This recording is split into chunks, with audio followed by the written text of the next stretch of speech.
The crimson veil, the first sign, wasn't the screaming. It wasn't even the shadows that moved wrong against the dying light of Manhattan's skyline.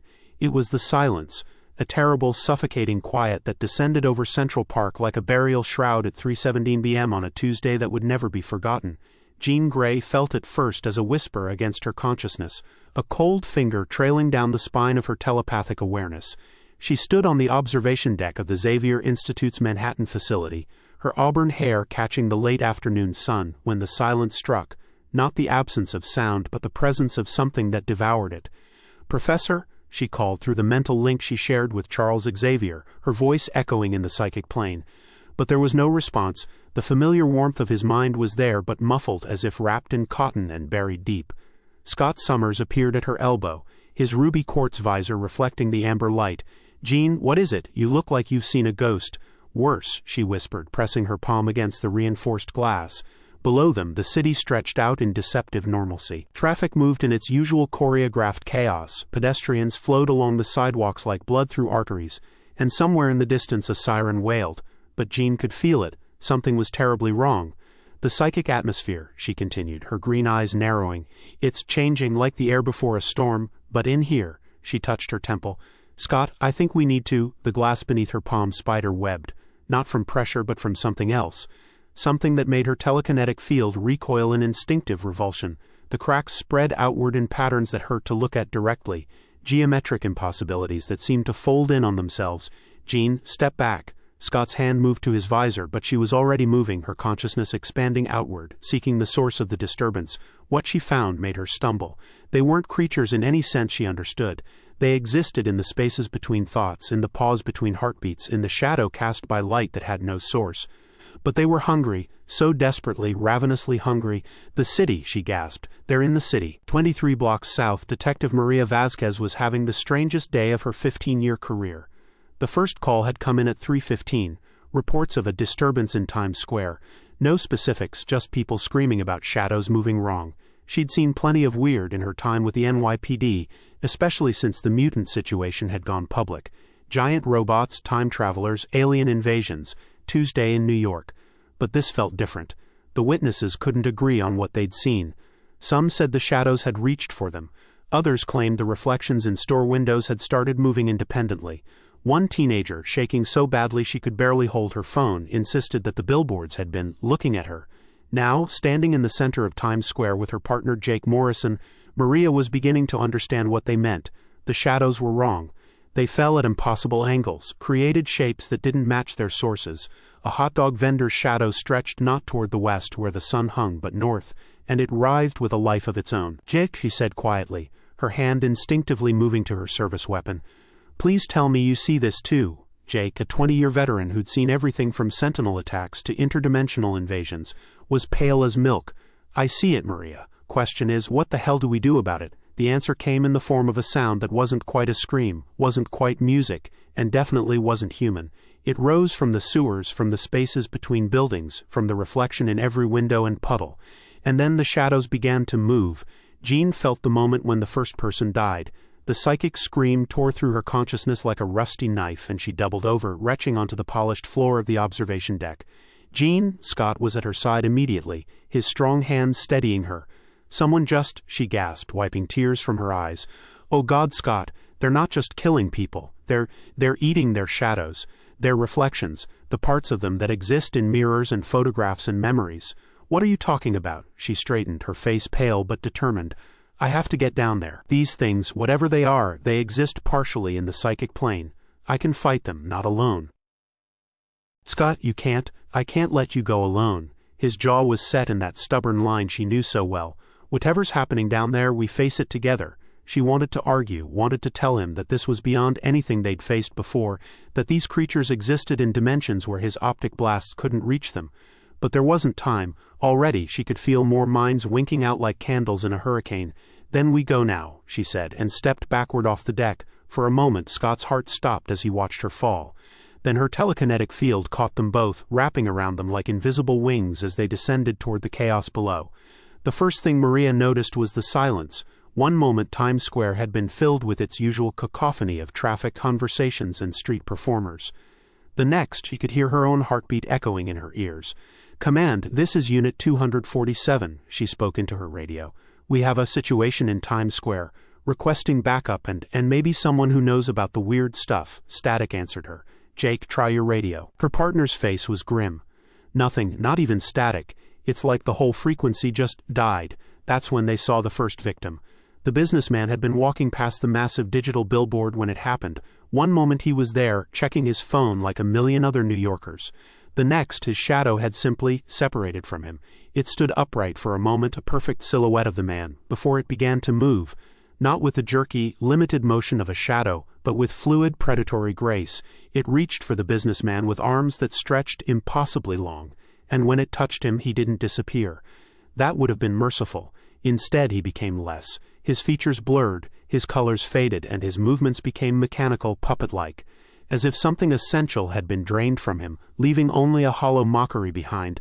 The shadow thing, meanwhile, had grown more solid, more real. It turned toward Maria and Jake with a face that was a perfect negative of the businessman's, and smiled with teeth made of darkness. "What the hell?" Jake started, but Maria was already moving, her weapon drawn. The bullets passed right through it. Jean and Scott touched down in the heart of chaos. The normally busy intersection had become a nightmarish tableau. Dozens of people wandered aimlessly, their faces blank, their movements puppet-like. Their shadows danced independently around them, some reaching for other victims, others simply reveling in their newfound existence. "Jean, the people, are they dead?" She extended her telepathic senses carefully, like a doctor probing a wound. "No, they're diminished. These things aren't killing them outright. They're stealing parts of their existence, their reflections, their shadows, their presence in photographs and memories. They're being erased piece by piece." A shadow thing that had once been a street performer's reflection turned toward them. Its face was a photographic negative of human features, and when it spoke, its voice was like wind through broken glass. "The bright one," it hissed. "The one who burns in the space between spaces. We taste your fire, Phoenix child." Jean's blood ran cold. These things knew about the Phoenix. Somehow, impossibly, they could sense the cosmic force that lay dormant within her. "You cannot stop the harvest," another shadow voice joined the first. "We are the spaces between. We are the doubt in the mirror. We are the fear that your reflection might not be your own." "What do you want?" Jean demanded, her telekinetic field flaring around her like a protective barrier. "To be," they answered in unison. "We have dwelt in the spaces between existence for eons, feeding on scraps of reality. But your world is rich with shadows, with reflections, with the spaces between one thing and another. We will consume it all, and in doing so, we will finally be real." Scott's hand moved to his visor. "Jean, whatever you're going to do it fast." More of them are coming, she could sense it too. The creatures were emerging from every reflective surface in the city. Store windows, puddles, the polished surfaces of cars and buildings. They were all becoming doorways for these things. "I can fight them," she said, more to herself than to Scott. "They exist partially in the psychic plane, if I can reach them there, but to do that, I need to let go of some of my mental barriers. I need to touch the Phoenix." Scott's face went pale behind his visor. They both knew what that meant. The Phoenix force was power beyond imagining, but it was also destruction incarnate, the last time Jean had fully embraced it. "There has to be another way. Look around us, Scott." Her voice was gentle but firm. "How many people die while we look for another way?" Before he could answer, the shadows attacked. Maria had seen a lot of impossible things in her career. Giant robots that turned into cars, men who could walk through walls, women who could control the weather. But this was different. This was wrongness made manifest. She and Jake had taken shelter behind an overturned hot dog cart, but the shadows could reach them even there. Her own shadow had begun to move independently, and she could feel something tugging at her reflection in the cart's metallic surface. "Maria," Jake whispered, his voice tight with fear. "My shadow, it's not." She looked down and saw that her partner's shadow was sitting up, even though Jake himself was crouched down. It waved at her with a gesture that was somehow obscene in its wrongness. "Don't look at it," she said firmly. "Don't acknowledge it. That's how they get stronger." But even as she said it, she could feel her own reflection beginning to move in the cart's surface. It was testing the boundaries, pressing against the barrier between the reflection and reality. That's when the woman with the red hair appeared. She descended from the sky like an angel, her hair flowing around her as if she were underwater. But there was something else there too, something that made the shadows recoil and hiss. Fire, not the ordinary fire of combustion, but something primal and cosmic. The fire that existed before stars, the fire that would burn after the last sun died. "Everyone get back," the woman called. and her voice carried an authority that made Maria's bones vibrate. "Whatever you do, don't look at your reflections." Jean Grey stood in the center of Times Square and felt the phoenix stirring within her like a caged star. The shadow creatures circled her, sensing the power but not yet understanding what it meant. "Scott, get the civilians to safety," she said without looking back. "This is going to get dangerous." "Jean, go," the word came out wreathed in flame, and Scott reluctantly began herding the dazed civilians away from the battle zone. The largest of the shadow creatures, one that had been a businessman's reflection only minutes before, spoke with a voice like grinding stone. "You cannot burn what casts no light, Phoenix child. We are the absence of light. We are the spaces between photons." "Maybe," Jean replied, her green eyes beginning to glow with inner fire. "But you're forgetting something." "What?" she smiled, and for a moment, just a moment, she let the phoenix touch her consciousness. Power beyond description flooded through her. Power that had witnessed the birth and death of galaxies, power that existed in the spaces between dimensions. "I'm not just Jean Grey," she said, her voice echoing across multiple dimensions. "I am the Phoenix. I am fire and life incarnate, and fire doesn't just burn light, it burns darkness too." The flames that erupted from her weren't orange or red or even white. They were the color of possibility, the color of the space between thoughts, the color of the first moment of creation. They reached into dimensions that human eyes couldn't perceive, following the shadow creatures back to their origin point. The creatures shrieked, a sound like reality tearing.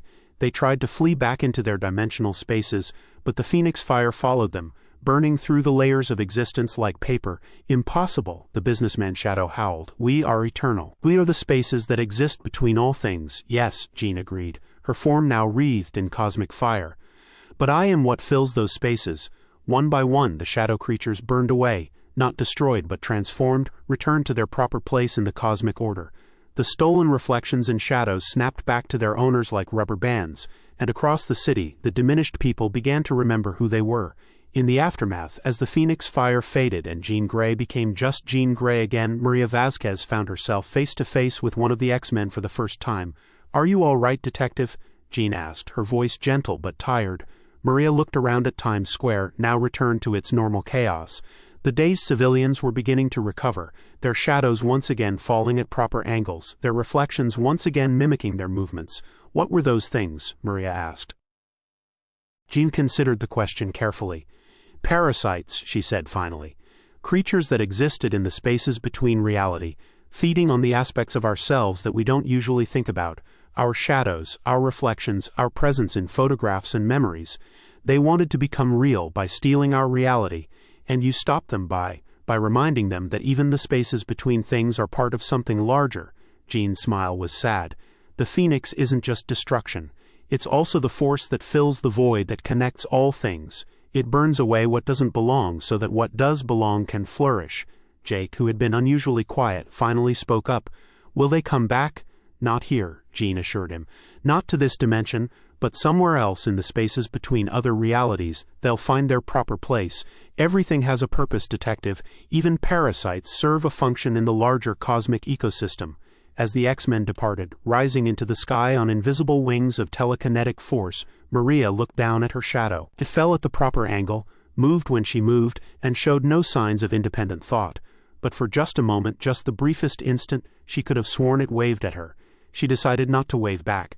Later that evening, in the safety of the Xavier Institute, Jean sat in the garden as the sun set over New York. The phoenix had retreated back to its dormant state within her, but she could still feel its presence like a warm coal in her chest. Scott found her there, sitting on their favored bench beneath the old oak tree. "How are you feeling?" he asked, settling beside her. "Tired," she admitted, "but whole. For once, using the phoenix didn't feel like losing myself. It felt like remembering who I really am." "And who is that?" She looked at him with eyes that held the memory of galaxies. "Someone who fills the spaces between things. Someone who makes sure that even in the dark there's still light." Above them, the first stars began to appear in the darkening sky, and somewhere in the spaces between them, Jean Grey could feel the cosmic order shifting, adjusting, healing from the day's strange wounds. The shadows fell at proper angles once more, and all was well.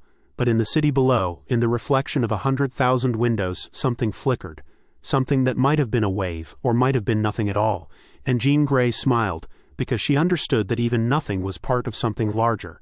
The phoenix sang its ancient song, and the spaces between things listened and were content.